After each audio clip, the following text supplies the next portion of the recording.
and leaving a lot of money on the line because he doesn't want to fight. Good round, good round. Ginawa. Nonito. Now, we've been talking a lot about the lefty and the righty. Now, here's his stance on the right against Vic Darchinyan. This is when, in that fight, as you see his left hand there, he would land that left as a counter left as he's coming in. Of course, the left hand from a left-handed stance. Now, there's the left hook that he landed against Vic Darchinyan. As a lefty, he will still be able to get that punch in, throwing it as an uppercut and getting it home against Marquez. In the last round, though, Marquez, even though he took a lot of leather, getting a few punches in, as I said, Donaire leaning in. Look how he's leaning in. He's fighting shorter than he normally does. And it's providing some opportunities for Marquez. The WBA interim super flyweight title, Nonito Donaire, the champion, in gold, taking on 21-year-old Hernan Marquez from Mexico in the black. Scheduled for 12 rounds. And the storyline thus far, Donaire, the champion, determined to fight southpaw the entire fight. It's not that he looks sluggish, but at times, especially early on, as you mentioned, Al, he's fighting smaller, and he also has not been as sharp. And how about this? Press row scoring. Achilles Castaneda from TV Azteca in Mexico, 39-38, and they've got it for Marquez. Now Donaire turns over to the other side. Yep. He does it in the 5th round.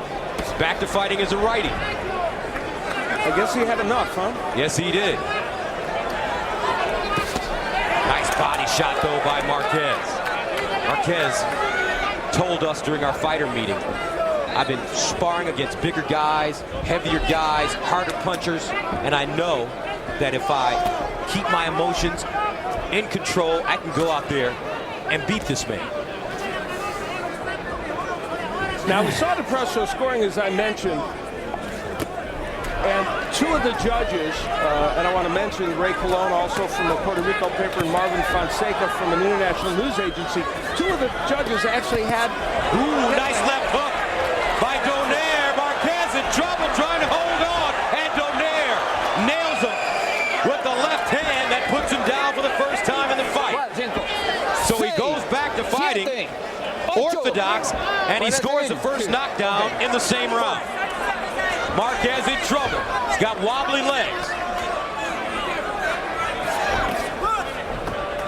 It's a whole different fight now that he's a righty. I mean, it was an interesting experiment, and he may have proved something to himself, but right now he is showing why a fighter like Marquez is not quite a match for him. Marquez takes another left hook. Big left by Marquez, though. He's in there battling away. 21-year-old has a whole lot of heart, but he's taken on one of the most polished and rising stars in all of boxing, Nonito Donaire. Good exchange. Donaire coming in. Oh, and Marquez just gives him a double leg takedown. He may be out on his feet. Are you back doing MMA? Yeah, right. That's what you see there.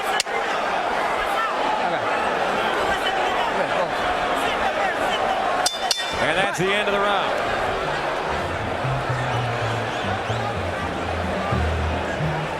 Down. Felix De Jesus translating in the corner. Are you feeling okay? Are you feeling bad? Are you feeling okay? Tell me. Don't be dreaming. Tell me. Are you feeling bad?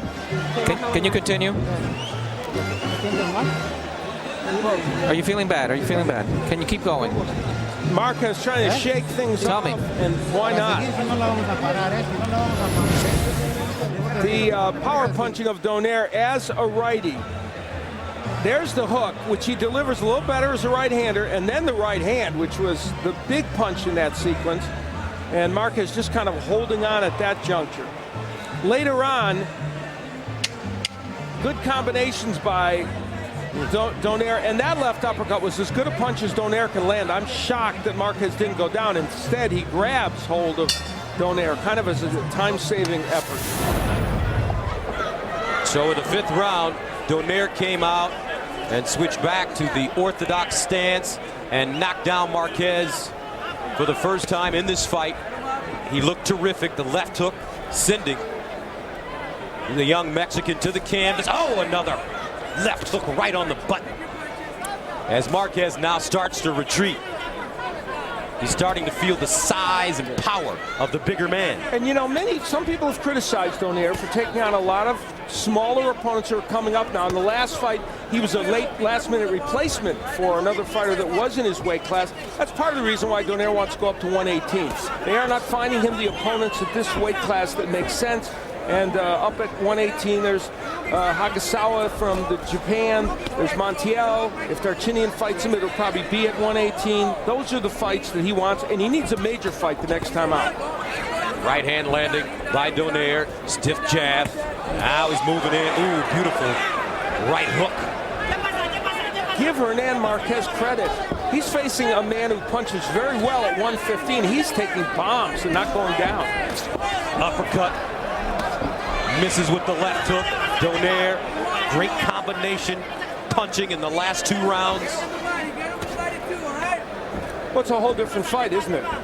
Entirely different. He turned to righty, and Donaire is, you know, exerting his dominance. Now straight right hand to the body. And Marquez never did get in the inside so far in this fight. He's always been on the end of those Donaire punches. And you know, there's a big step up in competition. A number of his opponents, Marquez's, have had losing records. Some 0-20, 1-20, 2-21, 0-17, and 1-15. So this is a big jump up for him. What's very interesting is that Donaire, now that he turns back over to orthodox, you see his great size and his length. As you mentioned, when he was fighting as a southpaw, you didn't see it. Look how much taller he fights. Yeah, he was leaning in as a lefty. Now he looks like the bigger man, doesn't he? Certainly does. It's interesting how such a small change can affect things. Although it's not so small. But you're seeing in boxing now, especially at 168, with guys like Andre Durrell and Andre Ward that can go from orthodox to southpaw step by step sometimes. So maybe that's something that he's trying to add to his repertoire. Yeah, it's beneficial to do it from time to time, and he wasn't terrible at it when he did it here in this fight. Just that it was putting him in harm's way. He is controlling this round completely. 13 seconds to go in the 6th round, scheduled for 12. The WBA interim super flyweight title. Donaire in gold. Marquez is in black. Time.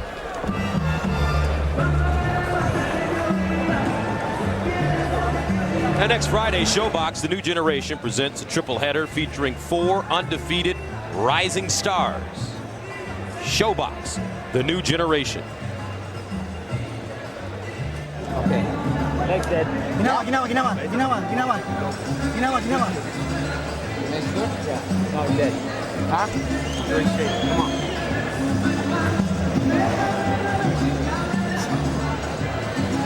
Landing the better shots, okay? It's just a matter of time. Don't let them survive, okay? Let's take a look at the punch stats from the last round. A dramatic improvement by Donaire, and Marquez just not able to really do much offensively. Not only in the number of jabs Donaire is throwing, but the number of power punches he's landing as well. Nonito Donaire, 23-1 with 15 KOs. Hernan Marquez, 25-1 with 18 KOs. He lost his undefeated record in his last fight. He came in unprepared against McFranum.